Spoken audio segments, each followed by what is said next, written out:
Você já se perguntou quem você é quando ninguém está olhando? O que sobra de você quando o reflexo some da tela, quando não há câmera, quando não existe plateia alguma para confirmar sua existência? Talvez o silêncio seja mais do que ausência. Talvez ele seja uma forma mais honesta de existir. Vivemos num tempo em que tudo precisa ser mostrado, onde um pôr do sol parece incompleto se não for editado, onde a alegria só se torna real depois de publicada, onde a dor precisa de legenda para ser reconhecida. Nossos dias viraram vitrines, e nós, produtos. Mas existe um tipo de pessoa que não entrou nesse jogo, que não sorri para a câmera, que não publica sua intimidade, que não transforma cada emoção em conteúdo. E é sobre elas que precisamos falar, porque talvez, só talvez, elas saibam de algo que o resto do mundo ainda se recusa a enxergar.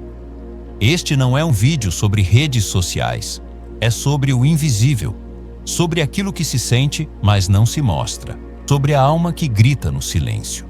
Todos nós, em algum momento, já fomos puxados pelo desejo de sermos vistos, de provar que estávamos vivos, de garantir que alguém soubesse que estávamos ali. Mas, e se a verdadeira liberdade estiver justamente no contrário? Em desaparecer, em não dar provas, em não pedir aplausos. Alan Watts dizia que tentar se definir é como tentar morder os próprios dentes. Talvez seja por isso que os mais lúcidos se escondem. Vivemos tempos em que o silêncio é confundido e a ausência com insignificância, como se o mundo tivesse feito um pacto silencioso. Quem não se mostra, não existe. Tudo ao redor parece repetir a mesma ordem invisível. Poste, prove, publique, participe. E quem não entra nesse jogo é visto como estranho, deslocado, talvez até triste. Mas será mesmo? Não postar uma foto, não contar o que comeu, não exibir o sorriso perfeito da viagem. Para muitos isso soa como renúncia. Para os mais atentos, soa como resistência. Existe um tipo de presença que não depende de aplauso, e um tipo de inteligência que nasce no silêncio. Alan Watts dizia que o menu não é a refeição, assim como a foto não é o momento. A legenda não é o sentimento, e o post não é a vida. Ainda assim, vivemos como se fossem. Imagine alguém que decide sair de cena não porque desistiu da vida, mas porque quer senti-la por inteiro, sem a interferência do olhar alheio. Essa pessoa percebe algo perturbador. Quanto mais você se mostra, mais os outros se sentem no direito de te possuir. A cada foto, uma camada sua é entregue. E pouco, você começa a se ver como eles te veem. A vitrine que você construiu para se exibir vira sua prisão. Postar deixa de ser compartilhar. Passa a ser provar que você existe. Um pedido silencioso por validação. E o silêncio, nesse mundo, soa como desaparecimento. Mas talvez o silêncio seja um grito. O grito de quem diz: eu não estou à venda. Pessoas que não postam não estão desconectadas. Estão profundamente conectadas a algo que não se pode tocar. A si mesmas.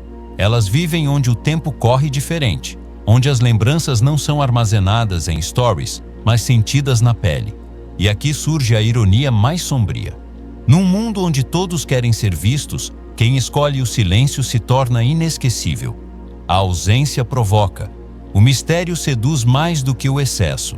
A escassez cria valor. Quem aparece menos, pesa mais. Quem fala pouco, ecoa. Como dizia Cioran, o único luxo verdadeiro é não ser constantemente visível. Quantas vezes você postou algo só para garantir que os outros soubessem que você estava feliz? Quantas vezes a foto foi mais importante que o momento? E quantas vezes você se sentiu vazio por não ter o que postar? O mundo digital nos convenceu de que a felicidade precisa de prova. Mas quem não posta está livre dessa farsa. Eles vivem fora do palco. E por isso, vivem de verdade. Quando foi a última vez que você fez algo importante e decidiu guardar só para você? Não porque era segredo, mas porque era sagrado. É aí que o silêncio vira santuário. Há algo brutalmente inquietante em quem escolhe o silêncio consciente. Não o silêncio da vergonha, mas o da lucidez. Essas pessoas entenderam algo que muitos evitam encarar. A ausência não é um buraco, é uma presença que não se impõe, mas se faz sentir. Carl Jung dizia que a solidão não vem da falta de pessoas, mas da impossibilidade de comunicar o que é essencial. Talvez por isso muitos escolham o silêncio, porque há uma solidão maior em se mostrar e não ser compreendido do que em permanecer inteiro no recolhimento. Essas pessoas não disputam atenção, não mendigam corações vermelhos, não porque sentem menos, mas porque sentem demais. Elas sabem que, nesse jogo de exposição, o afeto vira performance e o íntimo, produto. Mostrar-se o tempo todo é se colocar numa vitrine emocional onde qualquer um pode entrar, tocar, julgar e sair. Quem se mostra pouco exige mais. Exige presença real, tempo real, interesse real. Eles não estão escondidos, estão protegidos, como um livro raro guardado da luz, como uma cicatriz mostrada apenas a quem merece. Por isso constroem relações mais profundas. Quem quer conhecê-los precisa se aproximar. O algoritmo não entende isso, mas essas almas não operam com o algoritmo, operam com o tempo. E quando escolhem compartilhar algo, não vem para agradar. Vem como quem entrega um relicário. No fim, a ausência constrói algo mais forte que qualquer exposição. Uma identidade que não depende de curtidas para ficar de pé. Talvez seja por isso que essas pessoas incomodam tanto. Enquanto muitos se desgastam tentando aparecer, elas simplesmente são. Existe um tipo de voz que não precisa ser ouvida. Ela vibra na ausência, no que nunca foi dito. Quanto mais alguém fala sobre si, menos parece ser conhecido. A superexposição cria um paradoxo, visibilidade sem profundidade, e então surge essa figura silenciosa, que não precisa apostar para existir, que não precisa de testemunhas para viver.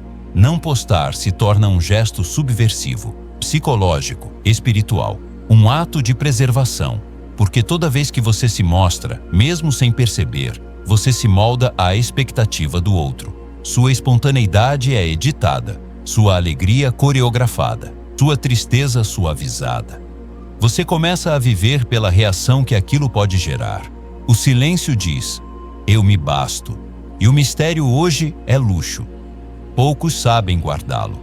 Quem revela menos permite que os outros projetem mais. O silêncio vira espelho, e assim você deixa de ser imagem e se torna presença. Há uma liberdade selvagem em estar fora do jogo. Quem não joga não pode ser vencido. Essa identidade não precisa ser perfeita, porque não é pública.